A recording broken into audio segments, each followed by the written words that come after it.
কিভাবে নতুন বউয়ের সাথে সহবাস করব? শুরু করব কিভাবে? কোথায় কি করব? কিভাবে নতুন বউয়ের সাথে সহবাস করব? কিছুই বুঝতেছি না। শুরু করব কিভাবে? কোথায় কি করব? বিয়ে করেছেন নতুন, বউ আছে ঘরে, আর আপনি চিন্তায় মগ্ন আছেন, কোথায় থেকে শুরু করব? প্রথমে কি করব যদি উনি রাজি না থাকে? যদি আবার উল্টা কিছু করে? আর কত কি চিন্তা মাথায় ঘুরপাক খাচ্ছে। চলুন জেনে নেই কোথায় কিভাবে শুরু করতে পারেন আপনার প্রথম সহবাস নতুন মানুষের সাথে।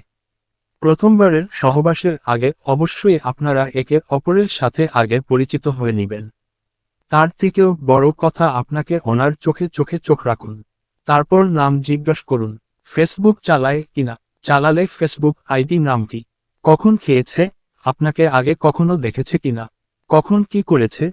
কবে থেকে বিয়ের আয়োজনে ব্যস্ত? এগুলো জিজ্ঞাসা করার মানে হলো আপনি ওনার কাছে ফ্রি হতে যাচ্ছেন।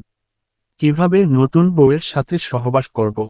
কিছুই বুঝতেছি না। শুরু করব কিভাবে? কোথায় কি করব? তারপর চোখ বন্ধ করে দুহাত দিয়ে জড়িয়ে ধরতে পারেন।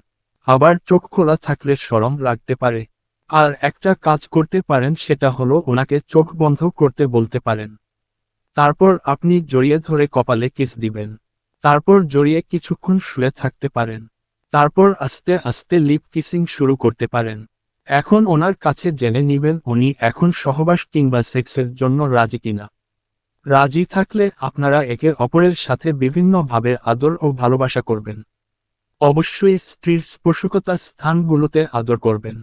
এরপর উনি যদি মিলনের জন্য প্রস্তুত হয় তখন আস্তে আস্তে মিলনের জন্য চেষ্টা করবেন, তবে তাড়াহুড়া কিংবা কোন অস্থিরতার সৃষ্টি কখনোই করবেন না।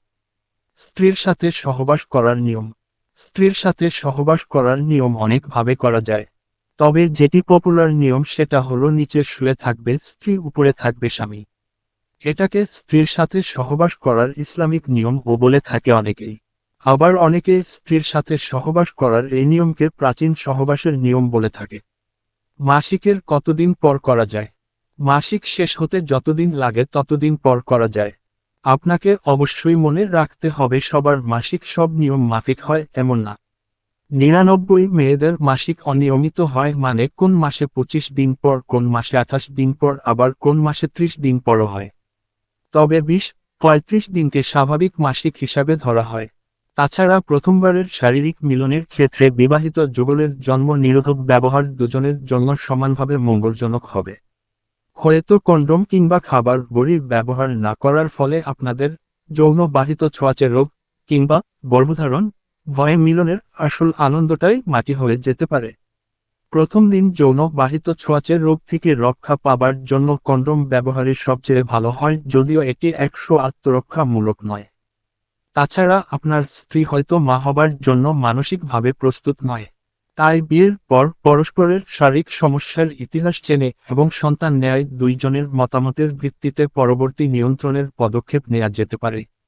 যদি উনি বাচ্চা নিতে চায় বা বিবাহের ১ বছর পর বাচ্চা নিতে চায়, তাহলে তার কথা মত জন্মনিয়ন্ত্রণ পদ্ধতি অবলম্বন করবেন। সর্বদাই নিজের স্ত্রীকে আদর ও ভালোবাসবেন। নিজের স্ত্রীকে কষ্ট দিয়ে বা জোরপূর্বক মিলন করা থেকে বিরত থাকুন।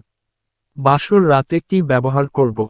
বাসর রাতে আপনি আগেই কন্ডোম কিনে রাখবেন, সেই কন্ডোম দিয়ে সহবাস করবেন, এটাই বেস্ট হবে আপনার জন্য।